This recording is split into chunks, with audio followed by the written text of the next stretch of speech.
হয়েছে, ঠিক তখনও তারা সাংবাদিকদের মুখোমুখি হয়ে বলেছিলেন যে তারা বৈঠক চান, তারা চাইছেন দ্রুত কাজে ফেরার জন্য, তাদের সদিচ্ছা রয়েছে, কিন্তু যেটাই হবে স্বচ্ছতার সঙ্গে হবে, ট্রান্সপারেন্সি, এই কথাটা বারবার করে চিকিৎসকদের মুখে আমরা শুনেছি।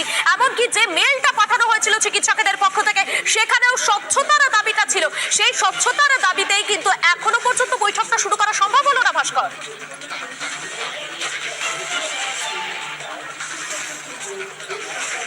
একদম। এবং মধ্যকল্পিত দেখো, অনেকেই যেটা বলছেন, যদি মুখ্যমন্ত্রী মমতা বন্দ্যোপাধ্যায় আন্দোলন মঞ্চে গিয়ে সমস্ত ক্যামেরার সামনে, যেখানে লাইভ টেলিকাস্টিং চলছিল, লাইভ টেলিকাস্ট হচ্ছিল, সেখানে গিয়ে যদি সমস্ত রোগী কল্যাণ সমিতির ভেঙে দেওয়ার কথা ঘোষণা করতে পারেন, তাহলে চিকিৎসকদের সঙ্গে এই বৈঠকে লাইভ স্ট্রিমিং করতে সমস্যা কোথায়? কি এমন আলোচনা হবে যে আলোচনাটা সকলে শুনলে বা সকলে শোনার জন্য নয়? এই প্রশ্ন